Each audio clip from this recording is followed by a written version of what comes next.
Thank you for joining me and thank you for watching this video. Now, disclosure, this case is still currently ongoing as it happened towards the end of May this year. So just a few weeks ago it happened. So it is still currently ongoing. It hasn't been fully concluded yet. So more details about the case could still come out. But I'm just covering what has been covered so far. Okay, so I'm just gonna get right into what this case is. I'm just gonna get into what this story is. Today's story is that of Olorato Mongale. Olorato Mongale met a guy on the 23rd of May this year. She met this guy in a shopping mall or shopping center in Bloemfontein. Olorato was there shopping with her mom. This guy had spotted Olorato and her mom walking around the center doing things that people do in shopping centers. And he had followed them around. And at some point, he had approached Olorato. He introduced himself as John to her and they exchanged phone numbers. They went their separate ways from that conversation.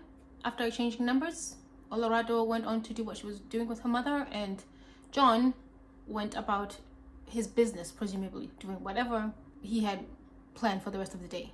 Olorato and John started talking. Upon exchanging phone numbers, they were conversing and talking, texting and whatnot as the courting process goes. Point is, they were following the rituals of courtship, so to speak. And upon conversing back and forth, they agreed upon a meetup and arranged the meetup.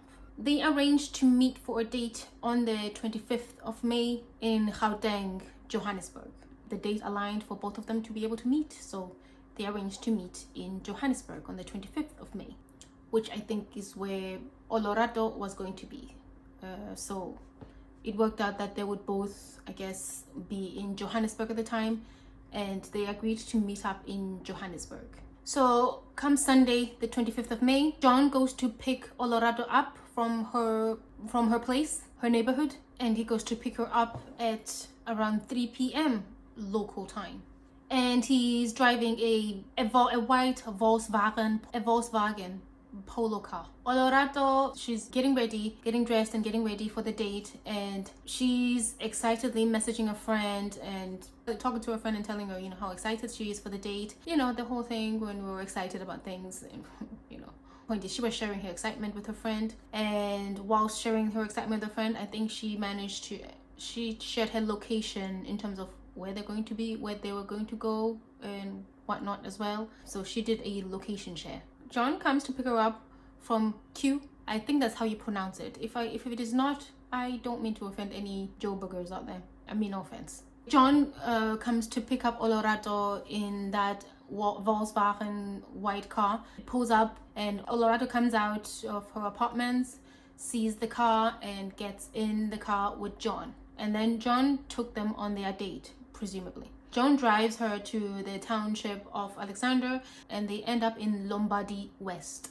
At some point, the car is seen speeding away from Lombardy West. Less than 2 hours later, after the car had sped away, Olorato's body was found in Lombardy West. Unfortunately, she was deceased. Less than 2 hours after meeting John for a date. Truly heartbreaking. Truly heartbreaking. Nobody thinks that's going to happen. You go on a date, you think you're excited, you're meeting somebody that is a potential mate, and next thing we know, we never hear from that soul again. It is truly heartbreaking.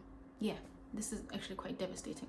Her friends and those who were close with her reported her missing. I think she was reported missing, and I think because she had done a location share, they were able to, I guess, trace her whereabouts to that location. What followed next was a police investigation that included a K9 unit, an anti-kidnapping task team, crime intelligence unit, etc.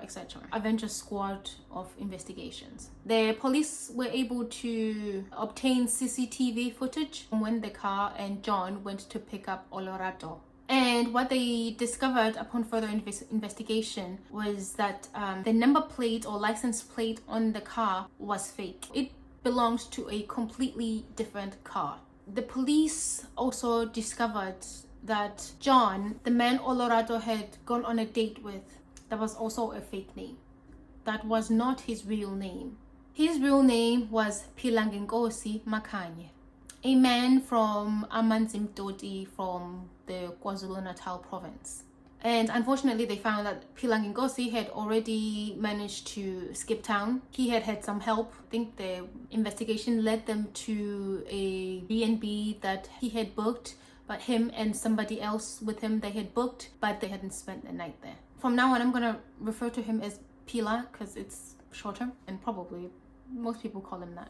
Pila had managed to, with the help from somebody, he has managed to skip town, and he had driven back to his hometown of Amanzimtoti in KwaZulu-Natal. Amanzimtoti is a coastal town in KwaZulu-Natal, just south of Durban. The police investigation also tied another suspect to the case. His name is Bongani Mtimkulu.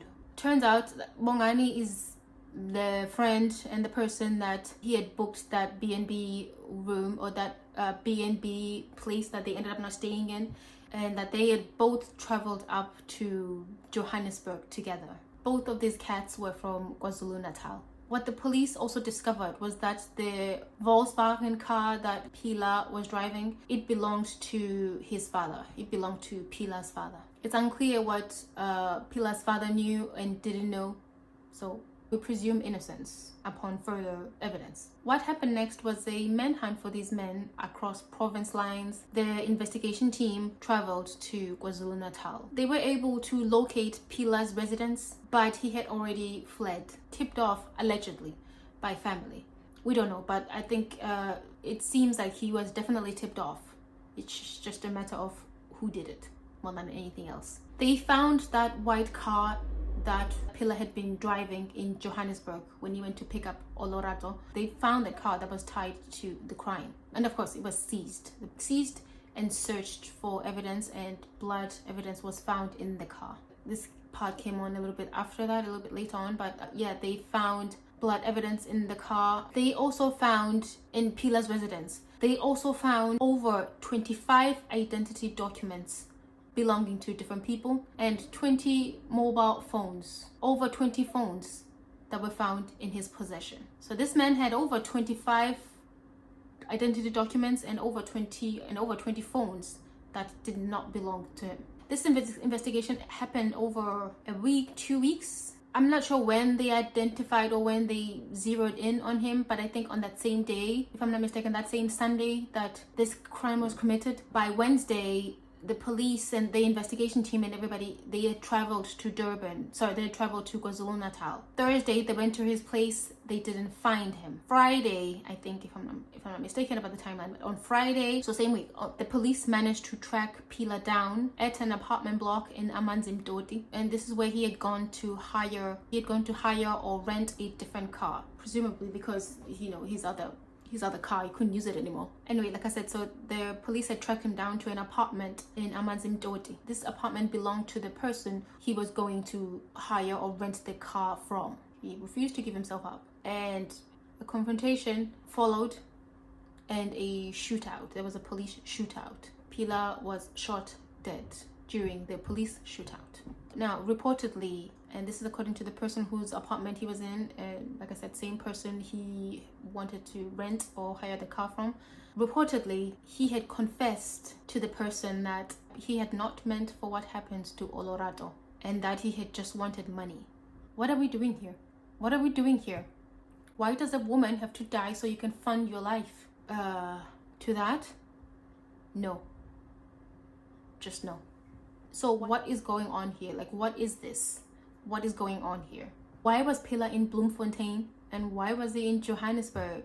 So what the police discovered was that these two men, Pila and, as far as we know so far, Pila and Bongani, they were running a syndicate crime of sorts, a Roman scam of sorts that involved kidnapping and robbery. So what they would do is the men would wander around shopping malls or shopping centers, and they would be looking for female targets, which is how Pila met Olorato, unfortunately. They would then approach them under the guise of interest and wanting to ask them out on dates. The women would agree to go on dates with these men, and then on these dates or on their way to the dates, Pila and Bongani, they would kidnap and rob these women of their possessions, phones, etc. They travel across the country doing this. This was their modus operandi. Upon picking the women up, they would drive around until they got what they wanted, or go to locations that they felt that they could, and rob them whilst frightening them. I say this because this is exactly what happened, unfortunately, to our girl Olorato. Reportedly, hundreds and hundreds of women have contacted the police with their own accounts of this very same thing happening to them. Since the story broke, the hundreds and hundreds of women have contacted the police with their own accounts of this very same thing happening to them from across the nation, across South Africa, not just Johannesburg, Bloemfontein, KwaZulu-Natal. These men travel the length and breadth of the nation, finessing women in this way and committing these crimes against unsuspecting women. So, like I said, yes, Pila was shot dead in a police shootout. Bongani, on the other hand, has got a warrant out for his arrest. And at the time of recording this, police are still out looking for him, and he has not yet been caught. It came out that both of them had been arrested prior, and it was the previous month that they had been arrested in April. I think April 20th is when they were arrested. Yes, they had been arrested the previous month. And I'm sure you can take a guess as to what the charges were. Yes, you guessed it right. It was on charges of kidnapping and robbery. They had kidnapped another woman from KwaMashu using the same vehicle, and they were out on bail, which is how they ended up in Bloemfontein in Johannesburg. They were out on bail, both of them. Now, I'm not quite sure what their bail conditions were, but one would imagine that there would be some sort of traveling restrictions as one of the bail stipulations. But then again, I doubt it would have stopped them anyway. There was a third person that was arrested in connection with this case, but it turns out that this person was just as much of a victim as these women were, and he was later released. I think Pila had been using this man's bank cards and whatnot in these locations. Pila had been using this man's bank card. Pila Ngenkosi was also due to appear in court over a separate kidnapping case before he was stopped. I don't know, but this man was doing everything he could to not live up to his name. He was willingly and willfully choosing to ignore the meaning of his name. All of this, them being out on bail, I get it. Like, I understand. People are granted bail for various reasons. Like, I get that. Like, I get that. You know, people are granted bail because not everybody is guilty until you go through the court proceedings and the court process. You know, but it's kind of hard to not think of what would have happened had they not been allowed out on bail. More than because Olorato would still be with us at these men had they not been granted bail. It led to the unthinkable happening. Olorato losing her life. And over what? A phone? A couple of rands? I don't know. Just pure devastation. When Olorato herself, had been such an advocate for women's lives and the nationwide violence against women.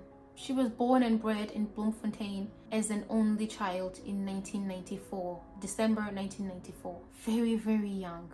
And she was raised in a home filled with love and generational strength. She had started her education at Christian Brothers College in 2000. In 2013, she had enrolled at Rhodes University in the Eastern Cape for Bachelor of Arts in Journalism. In 2015, her education took her to the United States of America as part of the International Student Exchange Program at Fordham University in South Carolina. In July of 2017, shortly after graduating, she began her professional career as a journalist at multimedia Tissot Black Star Group. In 2018, she worked at IIE Rosebank College as a lecturer. From 2018 until 2020, she went to South Korea and worked as an English communications and engagement specialist. She taught English in South Korea. From 2020 to 2022, she was a communications officer at the Department of Economics for Small Business Development and Environmental Affairs. 2022 to 2024, she was a digital marketing and social media associate at the global management consulting firm Oliver Wyman. And just very, very recently, 2025, this was, I guess, before she began her studies again. From end of 2024 to 2025, she had gone solo backpacking and traveling in Thailand. She had enrolled at the University of Witwatersrand in Johannesburg for a master's in information communications technology and policy regulations. She was passionate about storytelling and communication. She had covered the story of Olorato Mongale. She had led in speaking out against and covered the story of Olorato Mongale's passing, which was a gender-based violence murder as well. It was her voice calling for justice for women, only for her to similar circumstances and just a few kilometers from where Olorato Mongale had also lost her life. Truly heartbreaking. Truly, truly heartbreaking. She never saw it coming. That's the sad part, is that she did not see it coming. She did everything right. Sharing her location, people knowing where she was going, what she was doing, she did everything right. It truly is sad that you can do everything right and this still ends up happening. Truly, truly sad. All of the following was said at her memorial and funeral. A young woman whose brilliance and life shone brightly in all that she did. Olorato was not just a talented individual, she was a beacon of energy, beauty, and promise. A light was extinguished far way too soon from the world. Her funeral wasn't just a day for mourning, it was a celebration of a life well lived. She lived her best life. Her life was filled with dreams, laughter, and love. She was about laughter, she was about living, she was about life. She was an avid traveler with a love for finding new places, boundless curiosity. Common thing that a lot of her friends said is that she lit up every room she walked into and had this wonderful knack for making everybody feel seen. She had this beautiful way of connecting with people about her. Everybody spoke about her smile and raspy voice and laugh. Academically gifted, creatively driven, and socially grounded. Her name, Olorato, meaning love. She was love in name and nature. Rest in peace, Olorato.